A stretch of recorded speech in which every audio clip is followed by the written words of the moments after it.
Hi everybody, this is Miss Murphy. So I am going to demonstrate your sketches for your continuous line drawing. These are practice drawings that you're going to do on 8.5 by 11 or 9 by 12 paper, which I simply folded in half and created two sections because I'm going to do two different practices. So I talked a little bit about continuous line, but just to be clear, a continuous line drawing is a line that is unbroken from beginning to end. So you want to ensure that you're not lifting your pencil, you're not trying to erase anything, but rather you're really focusing in on your observational skills to create a continuous line. Sometimes they turn out kind of very abstract and expressionistic, and that's okay, as long as you don't lift up your pencil and that you're really taking your time to look and observe from the photograph that you might be working with. So that brings me to what you need. Obviously the paper, but you also will need a picture, a photo of yourself as a reference. And you can put that on, I put mine on my computer screen, I'm looking at that, or you can just look at your phone for your reference. You can even print a picture of yourself out or look in the mirror. So I'm going to start with my continuous line drawing, and what you want to start with is figuring out where to begin, right? And so I'm going to figure out, like, where's the best place for me to begin? It really kind of depends on, where you want to start. And I actually am going to start on the eyes because that's going to give me kind of like a placement automatically of where the eyes go somewhere in my portrait, right? So I'm going to start with the eyes, and remember that this is something that should take time, and you want to kind of go through the process and take your time. So it's not like a sketch, and I'm just going to go around. And normally what I would be doing is lifting my pencil, but in this case, I am not. And any lines that I see, like sometimes I might have to travel backwards, right?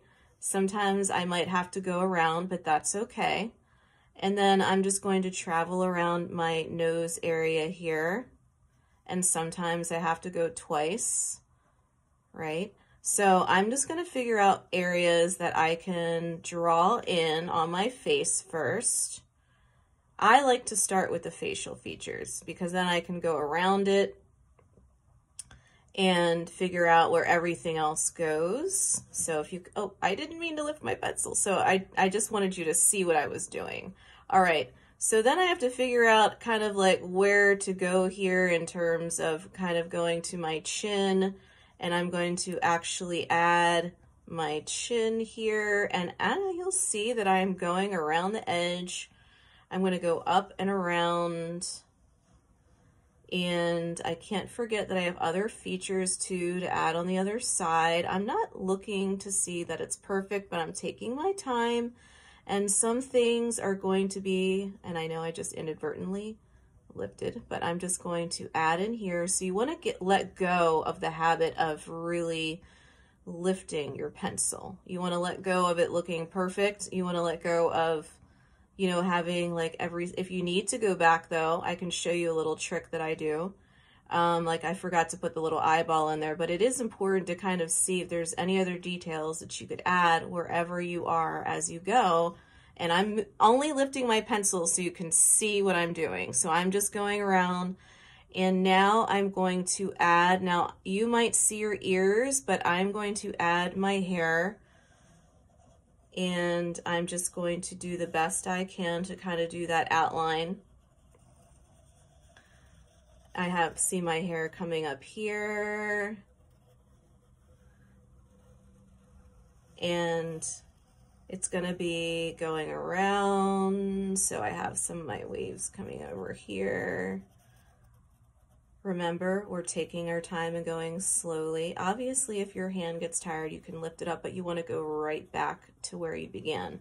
You want to take your time. This involves concentration and really slowing down to look at what you're drawing. Of course, I'm going a little faster for demonstration purposes, but you can see that I'm barely even lifting my pencil. Now I noticed in my eye on the right side that I didn't add the details, so I'm going to travel back. So I retrace what I did. You can do this, by the way, if you forgot to add something.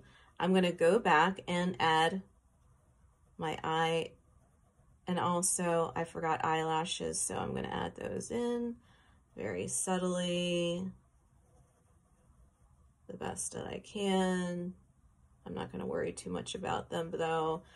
I'm not going to really be too concerned if you have eyelashes, but you want to have the most detail that you can in your drawing. I'm going to, and see how I'm retracing and going back around. Think of this as like a wire sculpture. You kind of have to go around sometimes, and I'm retracing, but you want to make sure that you're thinking about how to capture those, you know, the depth of your portrait here, the details, and there you go. There is my continuous line portrait that I did using a photograph. And so for your practice, you're going to practice this twice, right? And so you're going to try this on the other side too. The other thing I wanted to mention is, and I meant to do this, you may want to add, if I had kept my pencil down, part of your shoulders, your neck and shoulders in there. And just, I'm going to add like a few of my little folds there. And then I'm going to come back around. So when you're trying to go back, the trick is to kind of just retrace what you just did to go backwards, right? And slowly do that.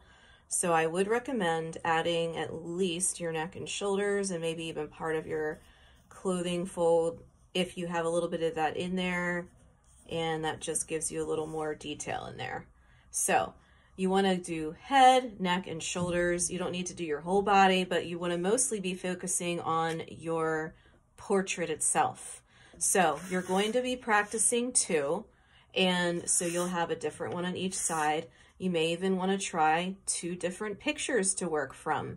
Maybe take 2 pictures of yourself, or just try the same one again. That is up to you. But this is for practice for when we do our larger one, which will be 8.5 by 11 or 9 by 12, which I will demonstrate for the next video. But take your time with your practice and really draw what you see, not what you think you see. Take your time. Remember, this is not about lifting your pencil, and also it's not about looking perfect as a portrait. This is really kind of like a good guideline and practice for getting to really kind of enhance our observational drawing skills and learn to draw what we see. So good luck with your first practice of your continuous line drawing. Remember, you're doing 2, 1 on each side, and good luck.